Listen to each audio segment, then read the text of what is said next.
Last year हमारा गुरेज जो है वो ऑफ बीट डेस्टिनेशन में आई थिंक आउटलुक ट्रैवलर की तरफ से अवार्ड भी लेके आया था। तो इस बार भी हमने डीसीज को बोला है कि आप अपनी अपनी ऑफ बीट डेस्टिनेशंस और चैलेंज बेस्ड डेस्टिनेशंस की सिलेक्शन करें। गवर्नमेंट ऑफ इंडिया ने एक कैटेगरी हमें दी है चैलेंज बेस्ड डेस्टिनेशंस, जो चैलेंजिंग डेस्टिनेशंस हैं उनको प्रमोट करने के लिए। तो आई एम श्योर उसमें इकोलॉजी और एनवायरनमेंट का ख्याल रखा जाएगा। बिल्कुल रखा जाएगा। इकोलॉजी और एनवायरनमेंट का ख्याल रखना बहुत ज़रूरी है। अगर हमें सस्टेनेबल टूरिज्म और सस्टेनेबल डेवलपमेंट की तरफ बढ़ना है तो इकोलॉजी और एनवायरनमेंट की टेक केयर करना बहुत ज़रूरी है।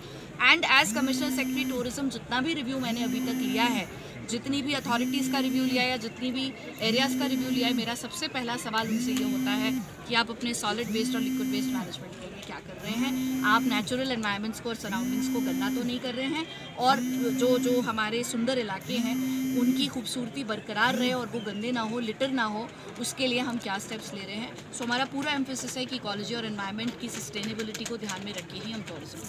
पीपल एडमिनिस्ट्रेशन लोगों की खुद चल के लोगों की डोर स्टेप पे आए, ये हमारे माननीय प्रधानमंत्री जी की इच्छा थी। और इस मुहिम को इसीलिए चलाया गया था ताकि जितनी भी सरकार की स्कीमें हैं और सभी के लिए हैं, बच्चों से लेके महिलाओं के लिए, बूढ़ों के लिए, यूथ के लिए, सभी के लिए सरकार की बहुत अच्छी स्कीम्स हैं, उनका अच्छे से लोगों को पता चले और उसका वो भरपूर फ़ायदा उठाएं।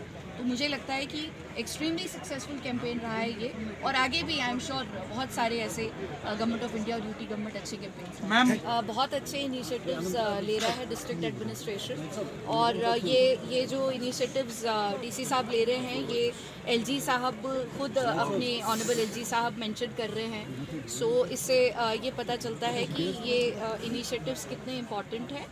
और मैं मुबारकबाद देना चाहती हूँ। और ट्रैफिक रिलेटेड और ये रोड सेफ्टी रिलेटेड दोनों ही इनिशिएटिव्स लिए गए हैं। जानों को बचाने के लिए ये इनिशिएटिव्स लिए गए हैं। जो नो हेलमेट नो पेट्रोल का इनिशिएटिव था वो भी, और अब जो रास्ता जो इनिशिएटिव है वो भी, ताकि फर्स्ट एड जल्दी से जो एक्सीडेंट अगर किसी का होता है उसको मिले। तो दोनों ही रोड सेफ्टी और जान बचाने के लिए गए इनिशिएटिव्स हैं, ह्यूमैनिटेरियन इनिशिएटिव्स हैं। और इससे लोगों में एक कॉन्शियसनेस आएगी एक दूसरे की मदद करने की, और रोड सेफ्टी को लेके भी कॉन्शियसनेस आएगी, जो बहुत इंपॉर्टेंट है, क्योंकि बहुत सारी जानें एक्सीडेंट्स, रोड एक्सीडेंट्स की वजह से जाती हैं। सो रोड सेफ्टी को लेकर के जो इनिशिएटिव्स लिए गए, they are extremely important and very important. DC साहब को ये कहा है कि वो जो भी लोकेशंस उनको लगता है कि जिनमें बहुत अच्छा टूरिज्म पोटेंशियल है और जिनको लोकल या नेशनल या इंटरनेशनल टूरिज्म के लिए, एडवेंचर टूरिज्म के लिए, स्पिरिचुअल टूरिज्म के लिए डेवलप किया जा सकता है, उन लोकेशंस को आइडेंटिफाई करके उसकी एक लिस्ट हमें दे दें, ताकि हम उन डेस्टिनेशंस को intensively as tourist destinations promote करें। तो उस पर ऑलरेडी काम शुरू हो।